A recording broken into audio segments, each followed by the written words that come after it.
Hello friends, welcome back to my channel. Today in this video we are going to learn most important and easy idioms and phrases in English. When you use idioms and phrases in your English writing or speaking, these idioms makes your writing or speaking more impressive, effective, and you can secure more marks. So if you want to get more marks in your English, use these idioms and phrases in your English writing as well as in your English speaking. So let's begin with the first one. A hard nut to crack, लोहे के चने चबाना. इसका meaning देखिए, a problem और a person that is very difficult to deal with.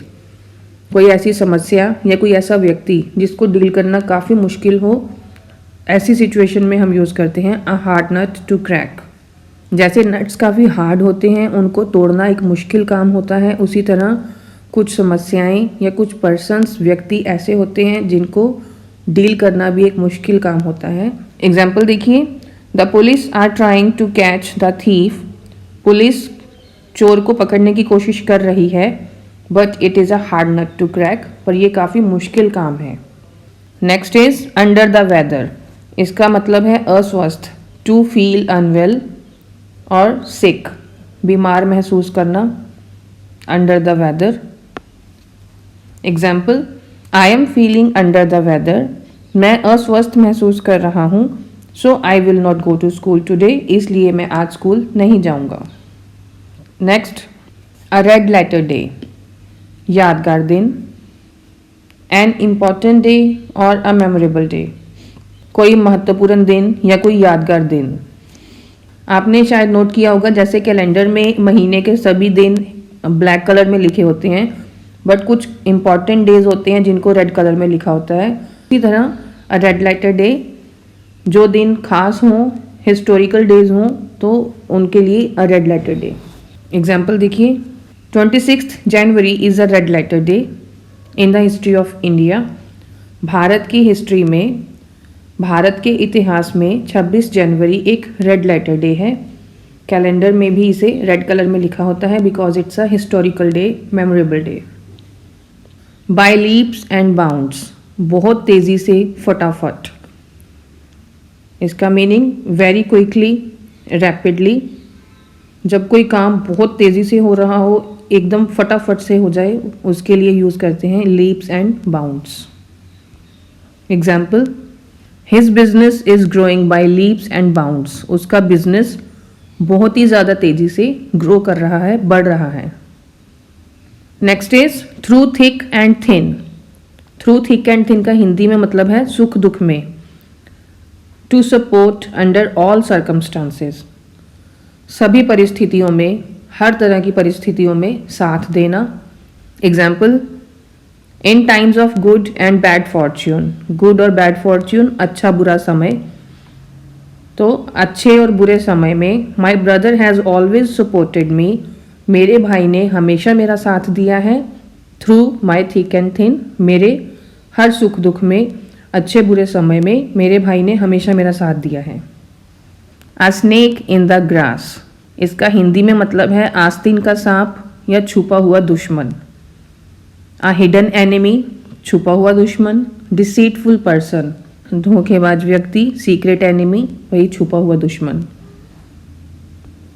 Example, he looks honest but he is a snake in the grass. वह देखने में ईमानदार लगता है, बट लेकिन वह आस्तीन का सांप है.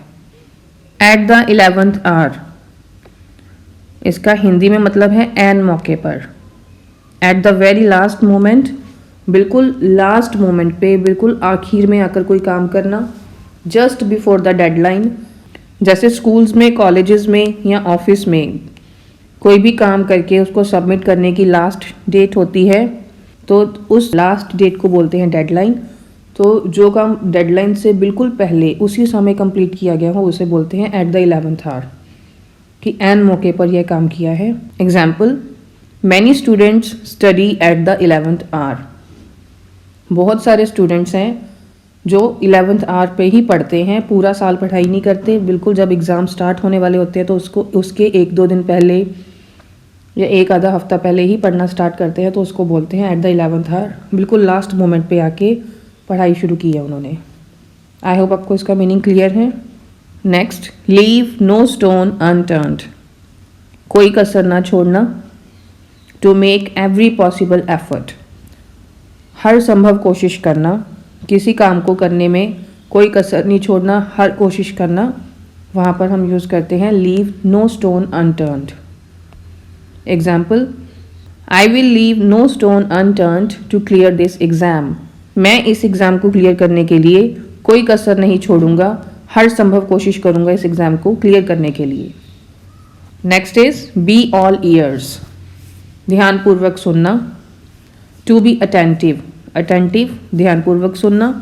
To be listening eagerly, eagerly उत्सुकता से, बहुत उत्सुकता से, बहुत जिज्ञासा से ध्यानपूर्वक सुनना।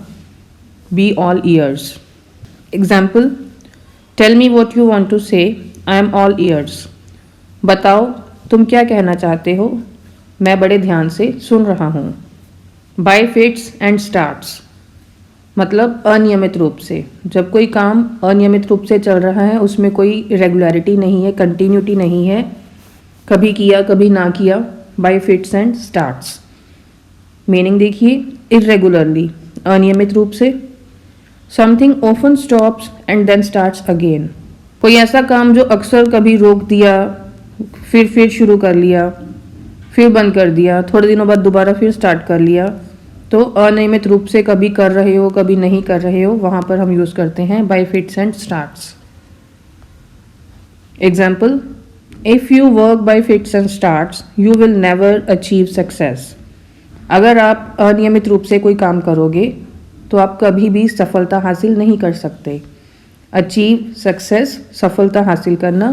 तो अगर आपको किसी भी काम में सक्सेसफुल होना है तो आपको उसे रेगुलरली करना होगा, एक कंटिन्यूटी के साथ करना होगा। अगर आप बाय फिट्स एंड स्टार्ट्स करोगे तो थोड़ा बहुत काम आपका हो जाएगा, सफल हो जाओगे, बट पूरी सफलता आपको नहीं मिलेगी। So that's all for the day. I hope आपको सभी ईडियम्स, उनके मीनिंग्स एग्जाम्पल्स के साथ समझ आ गए। If you like the video please subscribe my channel and share this video with your friends. Thank you so much.